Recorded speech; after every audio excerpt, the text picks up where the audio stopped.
नमस्कार. ती एक आठवणच्या मागील भागासाठी चॅनलला भेट द्या. आता आपण पुढील स्टोरीला सुरुवात करू. बघता बघता लग्नाला 2 वर्ष उलटली.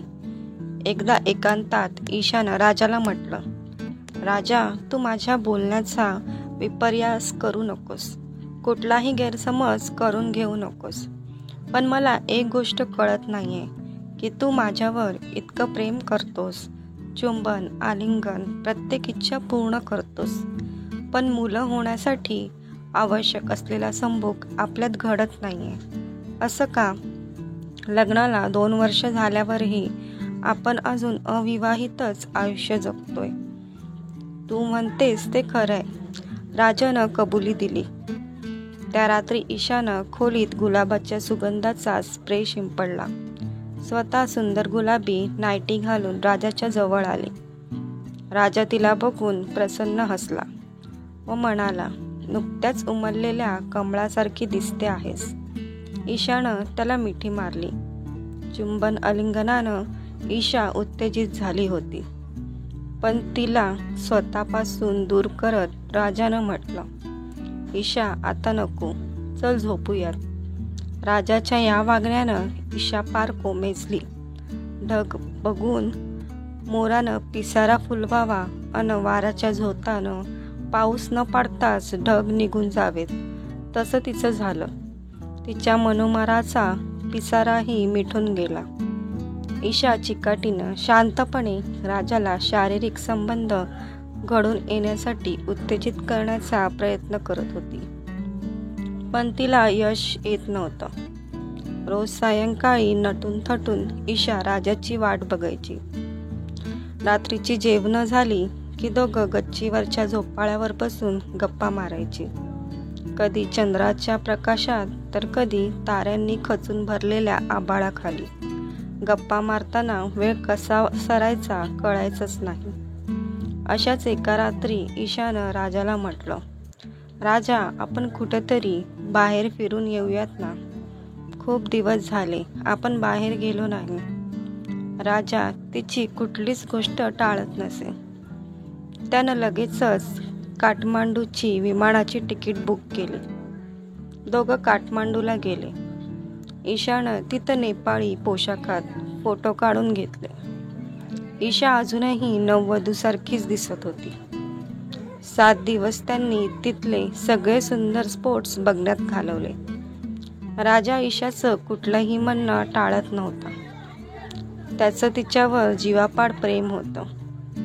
ईशालाही ते कळत होतं, जाणवत होतं. तिची कोणतीही इच्छा त्यानं अपूर्ण ठेवली नव्हती.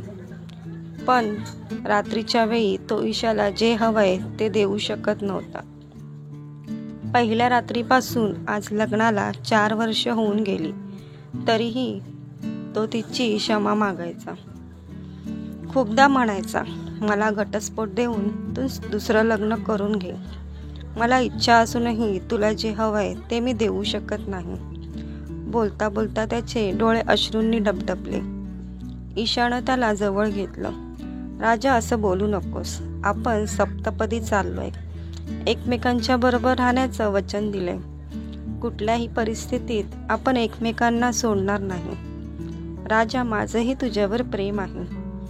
मी तुला कधीच सोडून जाणार नाही. पण आपल्याला एक तरी मूल हवं ना. त्यासाठी प्रयत्न करायलाच हवेत. लग्नाला 5 वर्ष झाली.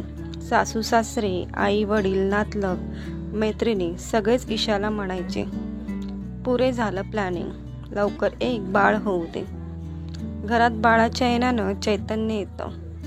हसून ईशा म्हणायची, बरोबर आहे, आता मी विचार करते. पण नुसतं म्हणून काय होणार. मूल होण्यासाठी पती पत्नीत लैंगिक संबंध घडायला हवा. तिला कळत नव्हतं राजाला काय प्रॉब्लेम आहे.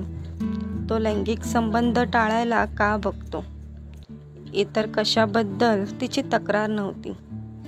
तो तिला सुखवत होता, सुखात ठेवत होता. एखादं मूल दत्तक घेतलं तर निदान लोकांचे प्रश्न तरी बंद होतील. तिनं डॉक्टरांचा सल्ला घेतला. डॉक्टर म्हणाली, मला तुझ्या नवऱ्याला भेटावं लागेल. पुरुषांच्या अशा वागणुकीची अनेक कारणं असतात. राजाला तिनं सांगितलं, मी डॉक्टरांना भेटून आले आहे. त्यांना तुलाही भेटायचं आहे. उद्या सकाळी 11 वाजताची वेळ ठरवली आहे. ठीक आहे, जाऊयात. दुसऱ्या दिवशी डॉक्टरकडे गेल्यावर डॉक्टरांनी ईशाला व राजाला अनेक गोष्टी खोदून खोदून विचारल्या. तसं तर सगळंच नॉर्मल होतं. त्यामुळे डॉक्टरही काही क्षण चक्रावल्या. त्यांनी सांगितलं, पुरुषामध्ये लैंगिक संबंधाविषयी उदासीनतेची काही कारणं असतात. अतिप्रमाणात धूम्रपान करण्यामुळे पुरुष नपुसंक होतात. इरेक्टाईल डिफंक्शनचा प्रॉब्लेम येतो. शुक्रजंतूची संख्या पुरेशी नसते, त्यामुळे कामवासना थंडावते. बरेचदा पुरुषांना डिप्रेशन आलेलं असतं. डिप्रेशनमुळे एकूणच आयुष्यावर खूप परिणाम होतो. तसाच सेक्स लाईफवरही परिणाम होतो. सेक्सच्या वेळी टेन्शन किंवा स्ट्रेस असला तरी सेक्सवर परिणाम होतो. डिप्रेशनमुळे मेंदूतलं केमिकल कंपोजिशन गडबडतं. त्याचा परिणाम सेक्स लाईफवर होतो. तर मित्रांनो, पुढील भाग लवकरच येईल. स्टोरी आवडल्यास व्हिडिओला लाईक करा आणि चॅनलला सबस्क्राईब करायला विसरू नका.